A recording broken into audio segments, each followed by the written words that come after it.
guys, Mel here, and today I have a Wagashi Sunday for you all. So I was in Kyoto very recently, and I guess one of the main types of, what's the word I'm looking for? Omiyage, that's the one, omiyage. It's kind of like, I guess, a souvenir from, okay, wait, back up. I need to explain something first. You guys probably already heard this, but in case you don't already know. So in Japan, when you travel to different places, usually pretty much anywhere outside your like little prefecture, and you go there for a holiday or for a trip, the kind of general courtesy, you know, thing that you do is you bring back omiyage for your work colleagues. So usually, I guess usually she says, so a lot of time if you're in a Japanese workplace, if you're at a school or another kind of business, especially after like the big longer holidays like Golden Week or Obon and things like that, you'll find the staff room chockers with all types of different things. Usually it's food, and it's usually food that's very specific to that region or kind of represents that region. So it's really interesting to try. So which brings me to omiyage, and this is kind of like, yeah, you know, kind of souvenirs. And as I said, a lot of the time it will be food. Most of the omiyage I've ever gotten is always food. That just seems to be the thing that people bring back. I guess it's usually made specifically for this reason, so you'll find in a lot of the train stations or a lot of the souvenir stores around the train station usually, you'll find big boxes full of like individually wrapped little, like, sometimes they're cookies, sometimes they're like crackers. There can be a whole different range of things from that particular region, and they're specifically made for this like omiyage kind of tradition or custom, if you will.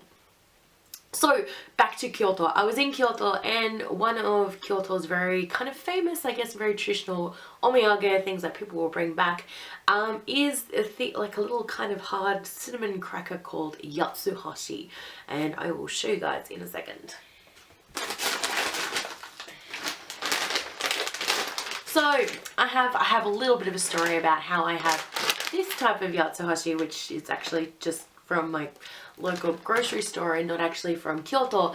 Actually did have some from Kyoto, which I filmed a video with about a week ago, and the video completely stuffed up. So I didn't have that much. So I was really sad because it was from like this really cool traditional little like store on the way up to Kiyomizu Dera, and I bought it because I could watch the lady making it, and I have footage of the lady making it, which I'm going to like throw in here somewhere.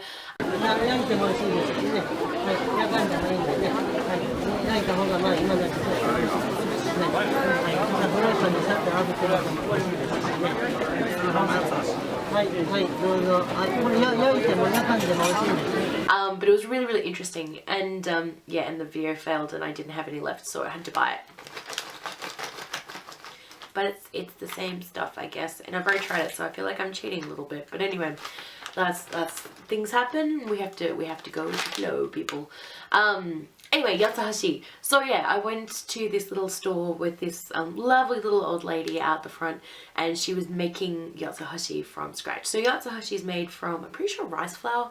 Pretty sure, check on that. But anyway, it's made from like a flour of some description, and it's very lightly flavored with cinnamon. And the traditional way is this kind of way where it's actually kind of fried on like a big grill. I'm going to kind of, yeah, as I said, I've got some footages, so I'm going to show you guys. But so there's a giant grill, and it's like fried on one side, and to get its kind of curved shape, there's like this wooden rod that gets placed on top of it while it's kind of baking to get that kind of curl into the Yatsuhashi. But there are also other types. You don't just have to get it grilled or fried. You can also get Yatsuhashi which is raw, so before the cooking process, and it's kind of very soft and gummy, chewy, I guess. I actually haven't tried it, but I might do a video on it later on. And you can also get some that's filled with like uncle paste, or I've seen like strawberry or matcha, a whole range of different things. So there's a couple of varieties of this one, and maybe I might do those in another video in the future. But for today we have this Yatsuhashi. which is like a poor imitation. I'm sure it's really wonderful. And look, it even has Kiyomizu-dera on the package along with Arashiyama. So I mean, that counts for something, right? Yes, it does. I'm just answering myself. Anyway, so I'm gonna try this, and I'm curious to see if it's good as the other one. But yeah, let's do this. Cue the rattling of plastic.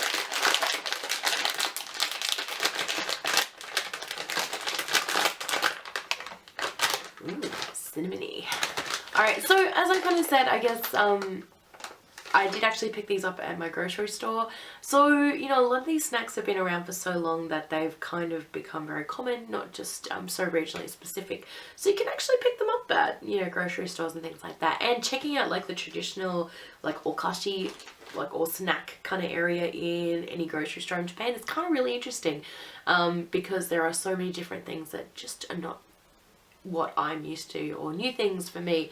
You know, you might be used to them, but anyway. I remember reading somewhere that these were supposed to be like roof tiles. Maybe that was a different place. Anyway, yeah, okay, let's scrap that one because I'm pretty sure that was a different temple. Anyway, I'm gonna stop babbling. Let's try. So this is Yatsuhashi, if you can see, guys. Dun, dun, dun.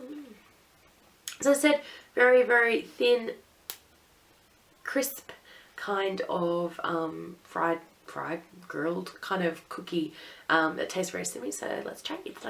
So yeah, really good, guys. Obviously the ones I had were kind of freshly made, that I got from the actual store, so obviously they were a little bit more fresh and had a little slightly different taste, but these ones are really good, and they're kind of a really crunchy cookie.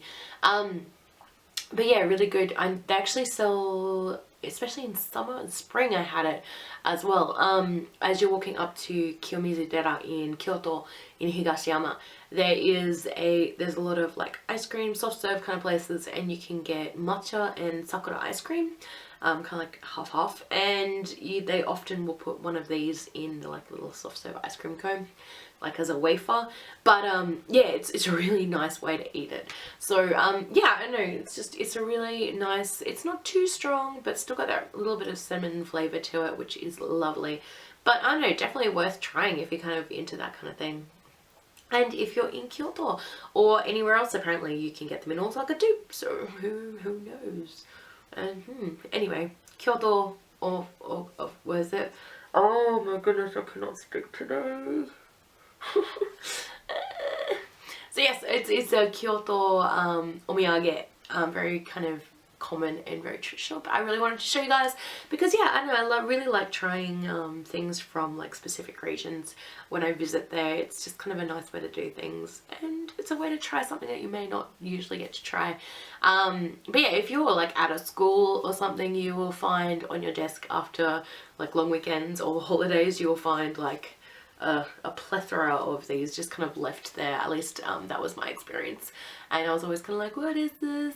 But the really sad thing is a lot of the time that you'll try it and you'll really like it, because I don't know, they don't seem to do bad food in this country very often, and yeah, and then you will never be able to find probably where it's from or what it is, or you probably won't get to try it again.